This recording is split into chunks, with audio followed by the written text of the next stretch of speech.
3, 2, 1. So gonna get canceled. Welcome to Potter Familias, only if we say it out loud. Coming to you from Fairhope, Alabama. They can read our thoughts. I'm Todd Sylvester. And I'm Stephen Sylvester. What if people could read your thoughts? How would you feel about that? Well, Or no, if you could read other people's thoughts. I wouldn't want that. I wouldn't want to be able to do that. I wouldn't even want to get around people. Not only that, but they're trying to go in that direction with technology, right? No. Yeah, no. Elon not. Musk. Wait. Elon Musk announced that there's this new thing that they're doing where it's called like the InstaLink or something like that, an implant that you get in your head that will allow you to interact with tech. Not with your thoughts yet, but that's where they're trying to get to. Why doesn't he just say, hey, would you like to be a cyborg? That's basically how he put it. Right. Like, I wouldn't mind the armor from Halo. Yeah. That'd be kind of cool. Well, that already exists. People make really, now granted, not like battle ready, but people make versions of that for Comic-Con and stuff. But I want the battle ready. I don't think that exists. I want it to be where somebody shoots me and I'm still fine. That is not real. I know it's not real yet. That's because science fiction is not definitive. It doesn't mean that it's forever. True. Many of the gadgets that we have nowadays have come out, like a lot of the spy gadgets and things that have come out of the James Bond films and things like that, Mission Impossible. They've actually made them because they were fictionalized first in the movies. Right. But there's a limit to that, I think. I think there are some things that, look at flying cars. We were supposed to have flying cars by now. The only reason why we don't have flying cars is not because of the lack of technology, by the way. You realize why we don't have them. I know what you're going to say, and that's not the whole story. And it's not the whole story, but it's a lot of the story. A lot of the story is the three-dimensional traffic thing. Is too dangerous. But on top of that, it's not cost effective. Like, there's no reason for a company to make a flying car because of how expensive it is to own one and how expensive the fuel would be. Okay, that's fair. Because it's like owning a small private jet. But I remember talking to an engineer about it, and they said, "Oh, they've got the technology," and maybe that was part of the reason was the money. It's wildly expensive. You got to follow the dollar. But I'm sure there are super wealthy people that would still say, "I don't care what it costs." But I saw a prototype recently of one that will hover, and it will go up to a certain height, and they said that in order to make it into production, that you're talking about this thing costing over $300,000. Just to get one, if it ever gets to production, which means there would have to be a market for something like that. So it doesn't fly. But what about it just hovers. What about the really high-end cars? People are spending millions of dollars on cars. I suppose, but you would need. I don't see why a company would do this as a toy for the rich. Like, they would want it to be something where a lot of people could buy it and drive it. But many of the toys for the rich then eventually got into more major production and became more reasonably priced, right? That's fair. So maybe in another couple of decades we'll see flying cars. Yeah. I really don't care that much about it. I just want the self-driving cars. Yeah. Oh, we need to talk about the ethics of that at some point. Okay. Oh, man. Oh, I wish I'd thought about that. That's a great topic. Okay. We'll talk about that. But yeah. Punch out the main thing because we got some things to say. Yes, we do. It's the main thing. Yeah, yeah, yeah. In art and so forth, sometimes you'll see where you have people that are holding tremendous weights, Atlas holding the world, and people that got the big, backpack thing, and they're trying to get up the mountain. And it's always seen as this incredible feat when they're able to do that kind of stuff. But that symbolizes in our regular day-to-day living the difficulties and the struggles that many of us walk around with. And you may not see it because if we're not slouching or if we're not breathing heavy or if we're not moving slowly, then people just kind of assume that everybody's kind of walking around with the same weights. But the way that we describe them is the difficulties that we have in life. And today, Stephen and I are going to share our greatest difficulties, at least up until this point in time in our lives. We're going to get real, man. Going to get real. You want to start or you want me to start? Yeah, I can start. Mine is really obvious. As some of y'all who listen to this podcast know, I am I don't even know if I want to put the label on myself in this particular way because of the negative stigma that's attached to it. What's that? But I am a recovering alcoholic. Why is there a negative stigma? There is to a that? huge negative stigma to that. Why? Because so I'll give you an example. If I were to, even if I did it tactfully, say at one point in my life, I had a problem with alcohol that required me to actually like attend meetings and have a sponsor and go through the steps. That would be scandalous to a lot of the kids that I do ministry for in high school and middle school. Why? I'm not sure, but it is scandalous. Okay. And so I have to be really careful and maybe tactful that's because about, they're young people. I mean, we are talking about middle school kids. No. I'm talking about adults as well, because I would be worried. What, their parents? Yeah, I would be worried that it would send the wrong message, right? That and no, and don't give me that. Don't give me that look. Let me explain. No, I'm trying to understand from their point, not yours. Don't get it. Yeah. What I'm telling you is that is what I have experienced, which is why it's a reluctant thing for me to share stuff like this. Yeah. I'm even like leery about saying this on the podcast, even though I've been sober for almost 2 years.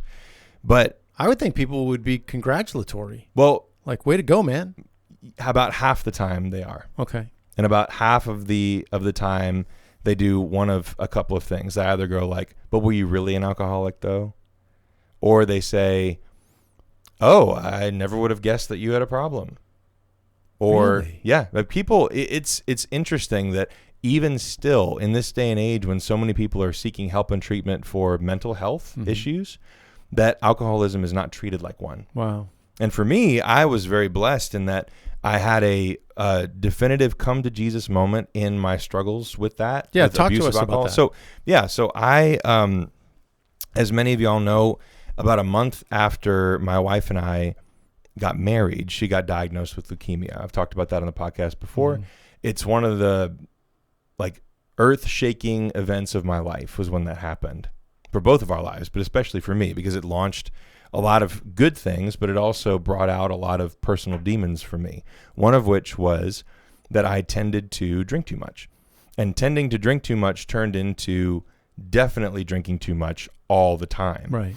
And because I felt like as somebody who works for the church and has kids and has responsibilities and an image to uphold, not just for myself, but for, the Catholic Church and my family, I hid it very well.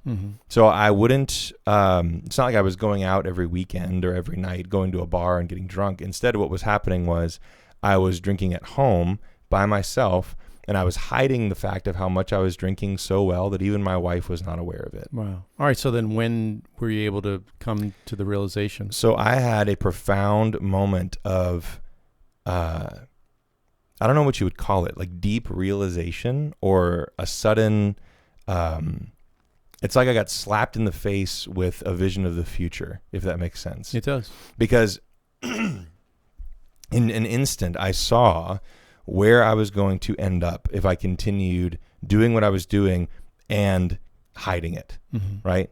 I realized, like, okay, if I don't address this right now, then I'm going to get to a very bad place very quickly. And there were some other things that happened there that were deeply personal. I'm not going to share. But basically, I had a come to Jesus moment. And ever since then, I have not had a drink. Wow. Now, it wasn't that it's not like it was easy to do that, but it definitely was something where I had the realization, I got the help that I needed immediately, like that same week, got comfortable talking about it to the point of where I was like, yeah, this is a problem. This is a problem that I have. And then ever since then, I have stayed away from alcohol. Is it a struggle? Not really. I mean, if I'm being 100% honest, there are some days where the desire to have my brain kind of feel the same way that it did when I would drink too much is still there. But at the same time, it's like, it's not even really attached to the idea of drinking anymore because I've been removed from it for a while. Yeah. I definitely miss the taste of a good whiskey, but I know that if I were to even have one drink, then that would start the justification process that would lead me right back to where I was. Now, having said that, I may get to a point at some point down the road in my life where I'm comfortable trying to drink again and seeing if that's a possibility for me. But right now, it's not. Yeah. So I wouldn't call myself like a hardcore alcoholic, like somebody who was getting DUIs and was, selling stuff that I owned to buy alcohol. It's like, that wasn't what was happening. I was actually doing a pretty good job of maintaining an outward image of everything's fine when everything was not. Right. And so today I'm in a really good place. Thank God. But that thus far, I think, has been the most difficult thing that I've personally struggled with. Yeah, because when you took me out and surprised me with all the other older kids in our family that were all old enough to drink, and you took me out for an awesome beer at the Faro Brewery, the Kingslayer. Oh, man, that stuff's so good. Yeah. I remember you getting a root beer, and you were like, oh, this is a great root beer. And I'm sitting there going, they do make a good root beer. I'm sure it's nice, but this Kingslayer is so much better. Yeah. And that's the funny thing is, like, I still enjoy the social aspect of going out. Obviously, when I play gigs and stuff, I'm around people who are drinking, and it doesn't bother me. It's like I have people all the time at shows who be like, hey, can I buy you a shot? And nobody's ever, like, brought a drink to me like that, thank goodness, because that would be harder to refuse. But I've never not been able to say, like, no thanks, I'm good, I appreciate it though. Okay, then how is this then the difficulty for you? The difficulty was coming to the place where I could admit that this was a problem. Gotcha. So I spent years and years of my life lying to myself, lying to my wife, lying to everybody who I could have been honest with about what was going on. And I was like, my psyche almost was pushing back against that, because I would hint all the time, like, I probably have a drinking problem, but I was joking around, or I thought I was joking around. But I think that was the truth kind of pressing back against the lies that I was telling. Right. So it was a struggle in the sense that it took a lot for me to humble myself and come to the point where I was like, yep, I'm being 100% serious. I do have a problem and I need help.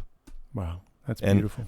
Thank you. And it's great. People congratulate me. They're like, oh, great job. And it's like, I really feel like I didn't do anything other than be willing to say, like, yep, like it's a problem. And as soon as I did that, then the rest of it came relatively easily. It's just that first moment of humbling yourself, saying, yes, this is an issue, and can someone please help? And then if you can get help, then you're good. Yeah. And you must have obviously not been the type of classic, as you just described, someone that was getting DUIs and stuff like that, because I remember telling people, Stephen, finally he's going to AA and all this stuff, and people were like, what? Stephen? What? Yeah. I'm like, yeah. And then their next questions are, they're expecting, wait, he did jail time? It's like, no. Because Mom and I one time went and saw you singing, and we were there getting appetizers, got a couple of drinks, and we commented, we're like, man, he can put it away. And you didn't seem like you were woozy at all. I was good at it. And that's the funny thing about, because still, after almost 2 years, there are people who I tell, like, yeah, I don't drink anymore. And they're like, huh? Because I was the king of drinking. Yeah. And that's not something that I would be open with, with my friends about necessarily, because, again, I had this image to maintain of, like, well, I work for the church, and I don't want people to think that, like, I'm going out and getting drunk all the time. But I was honestly doing a lot of stuff, like driving when I shouldn't have been driving, because I was really good at keeping up the appearance of, like, I'm fine, and convincing myself that I was fine, and just, staying out later than I should have. And all this stuff together was just a big realization of, like, I need to be able to have humility about this and say it's an issue, and it's a severe enough issue to where I really need to just make this not a part of my life anymore. And what is it like now being around people if they're drinking a little bit too much? Hilarious. It's absolutely hilarious. And also kind of sad, but mostly hilarious, because, like, if I'm around somebody who obviously has a problem, like, I'm looking at them and going, oh yeah, you definitely are experiencing a lot of the same stuff that I did. You're making the same excuses. This looks really familiar. That's sad. But when I'm around people who are just having a good time, it's great. Because all the time, it's great. I have this experience at gigs where people go, hey man, I just love your music, and you're just so awesome. And I'm like, thank you, stranger, who I've never met. please stop hugging me. Right. Like, please don't spit in my face. COVID-19. COVID-19. That's awesome. That's awesome. Yeah. Well, that is good. And I'm proud of you, by the way. Thank you. I appreciate it. With myself, my greatest difficulty, really what it comes down to, and it took me a long time to admit this, is I have trust issues. And I never recognized those until I admitted to a confidant, a good, very close friend of mine, that I was having some anxiety. And it all comes down to protection of Mom and you guys. I get anxious and worried that something is going to happen to you guys. Yeah. And not unreasonable, weird things like an asteroid is going to hit your home and you'll all be vaporized. Right. But I am concerned, let's say, when your sister is driving home at 10 o'clock at night, and before she got kind of a newer used car, I was worried that she was going to break down. Mm-hmm. And then I was worried of the type of person that would stop to quote unquote help her. And then someone would hurt her. And that eats me alive. That's legit. Like, it absolutely eats me alive. And and like the one time that your sister, another sister, someone busted her car window to steal her purse, but they did it in her front yard. And I was like, wait, then they know where you live, and they had her ID. And I mean, that just absolutely destroys me. And I know it's a trust issue. I know, like, I should trust in God. God will protect all of you. He loves you far more than I do. He can watch you better than I could, even if I tried, to stay awake and use surveillance cameras and follow you guys around with drones. I mean, weird stuff. But my difficulty is I'm concerned, and I know some of it is quote unquote healthy. There's a healthy level to that, but I think I step over that line. I think it's just hard for me to relinquish that. And sometimes when I'm going to bed at night and I'm praying for everybody in our family, I'm like, oh, please, Lord, don't let anything happen. Don't let anything bad happen. And I could care less about the stuff. Like, if your sister called and said, hey, my house burned to the ground, is everyone okay? Yes. Did your dog get out all right? Yes. Then good. Yeah. That's what insurance is about. We'll deal with it. That's not a big deal. But it's the personal harm. And if anything were to happen to you guys where you'd have that kind of woundedness in your hearts where you'd carry it for the rest of your life. Mm-hmm. Like, if you were really taken advantage of or something were to happen like that, it's hard for me.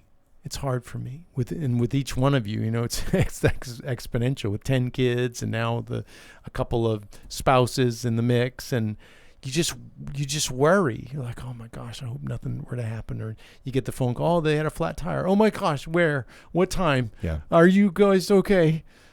That's the stuff I struggle with. Mm-hmm. Yeah.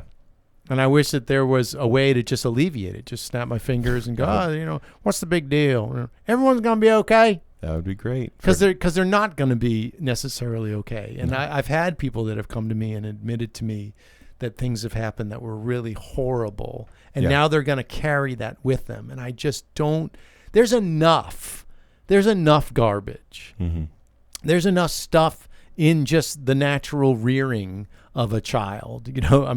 You've got stuff connected to me, things that I did or said or didn't do and didn't say, but it's that real, deep woundedness that I just don't want any of you to experience. Yeah. Does that make sense? It does. It makes perfect sense to me now that I'm a dad. Oh my gosh. I get it. Yeah. Because this is the contrast.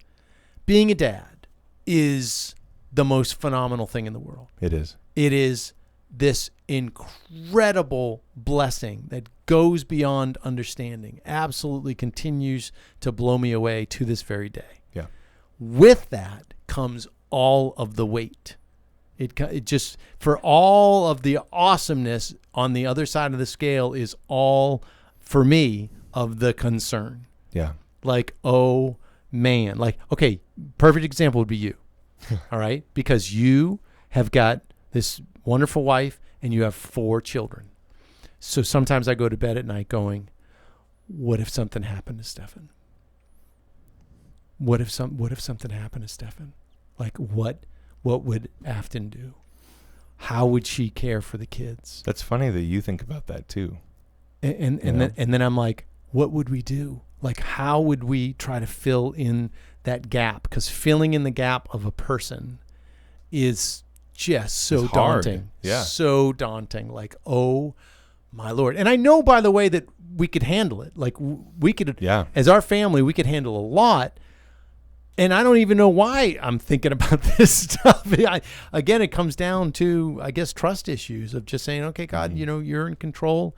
And certainly this is my desire. My desire is that everybody goes to bed tonight and everybody wakes up fine. Everybody wakes up. Yeah. Everybody wakes up fine.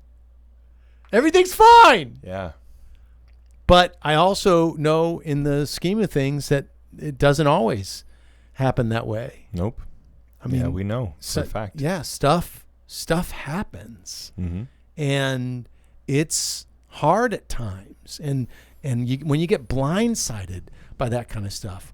When Mom came into the room, I distinctly remember, because I don't know whether Afton called you first or whether she called Mom first. I think she was calling Mom only because she wanted the medical viewpoint of it. When she had gone and gotten the blood test and the person said, here is the results of your blood test. You need to go see your doctor tomorrow. And she called Mom, and I was in the other room. I heard her go, hey, what's going on? Then all of a sudden the tone changed. And she comes in the back, and Mom's not a crier. No. And she was crying. And I'm like, who died?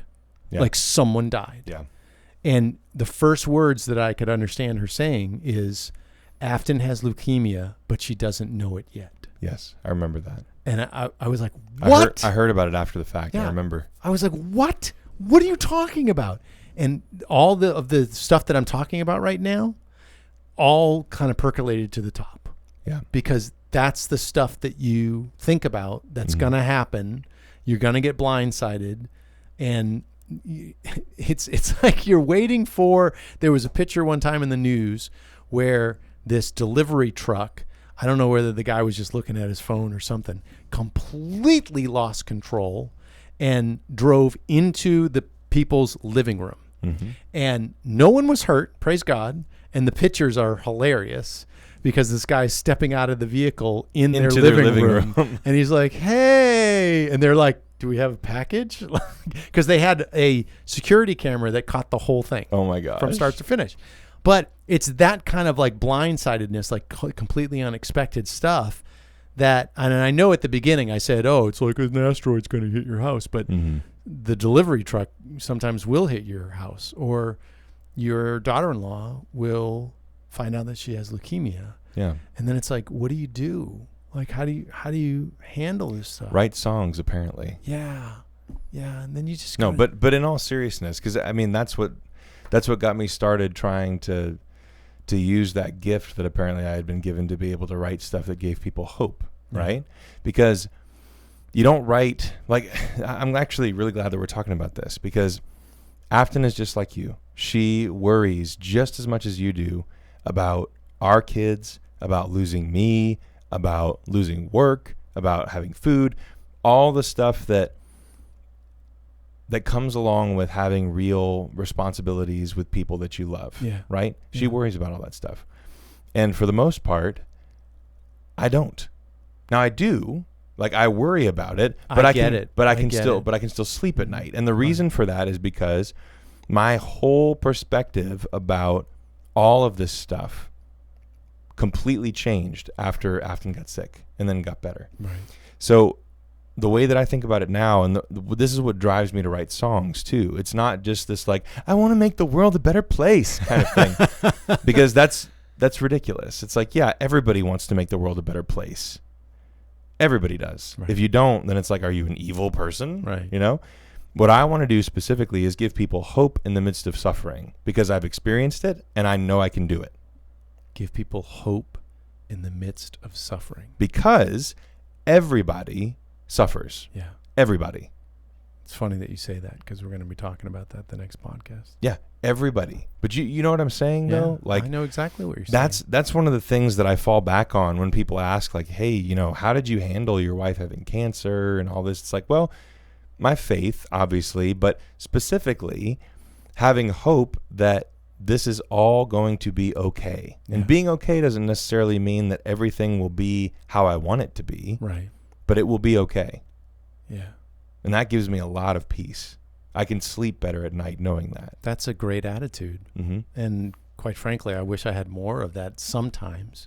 And by the way, I need to be completely frank. It's not like I'm up all night, every night, just worrying about this kind of stuff, pacing the floors. That's not true. I mean, when I'm praying at night before I'm going to bed, eventually I do fall asleep. Mm-hmm. It's just the weird things that go through my head. And sometimes I go to bed sleeping, praying the Chaplet of Mercy a lot, because I'm just like, okay, I just need to put this into God's hands, which is hard for me because I think the trust issue means that I'm a control freak. Mm-hmm. I mean, I want to be able to control things. I want to be there to protect everyone. Yeah. Like I wanted to be there when that guy broke into MC's car, not to like hurt him or anything like that. I just wanted to be there to go, walk along, man. Yeah. Not this car. You keep walking, stay out of this neighborhood, stay away from my daughter. Because that's kind of that attitude that I have. But you can't do that for everybody. I know. And that's just a hard reality for me to accept. It's really hard for me. Do you have a dad thing or something? Something on a happier note? Yes. Yeah, you want to do a dad thing? Yeah, let's do a dad thing. Which one is dad thing? I don't remember. I think it's this one. It's been a while. Since we had a dad thing. This is it. It's the dad thing. The dad thing.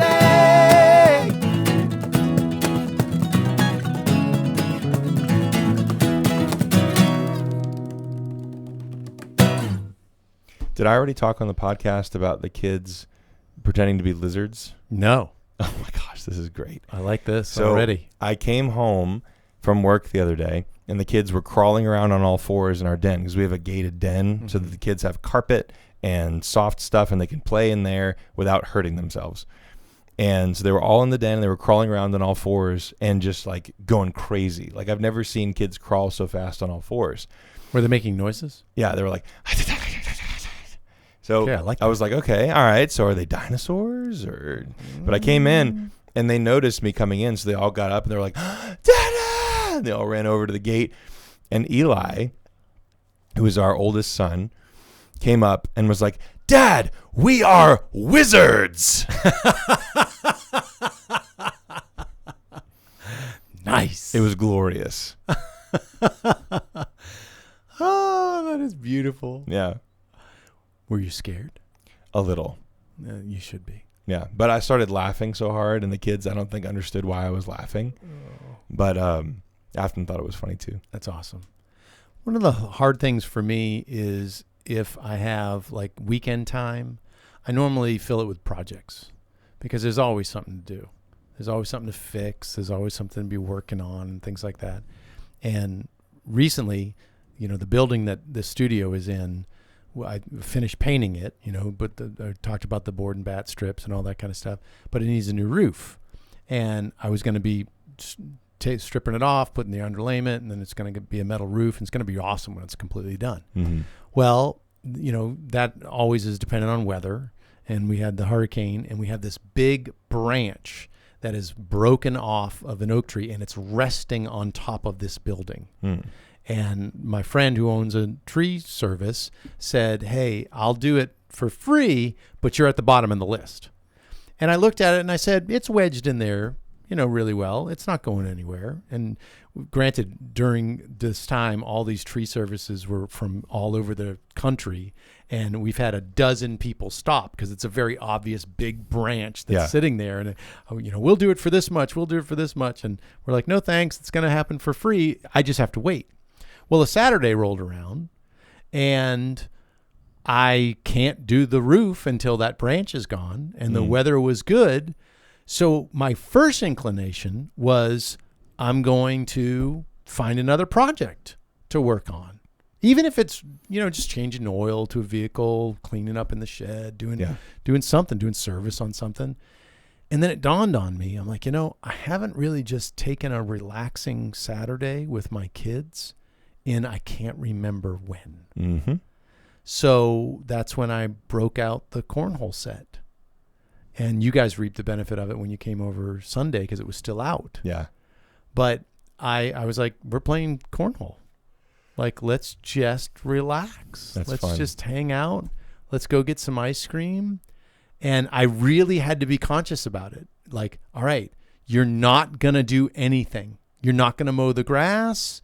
You're not going to do anything. I'll bet that was weird. Except hang out with your kids. Initially, it was a struggle. And then, fortunately, when the kids were doing their video game time, it did enable me to kind of go and do something just real quick. But it wasn't like I was taking time away from them. Yeah. Does that make sense? Justifies it. Yeah, exactly. If you enjoy this podcast, we ask that you please share it with your friends. Share it with everyone. Do the stuff, the likes and the shares and the subscribes and the bell for notifications and the things. And if you would consider possibly becoming a patron, the link is down in the description. And it's $5 a month. For right now, you're getting about 2 extra episodes per month, and that will go back up as soon as we catch up from the time that we missed during the hurricane. Yeah, exactly. Thanks so much for listening to Pod of Familias. We really appreciate y'all.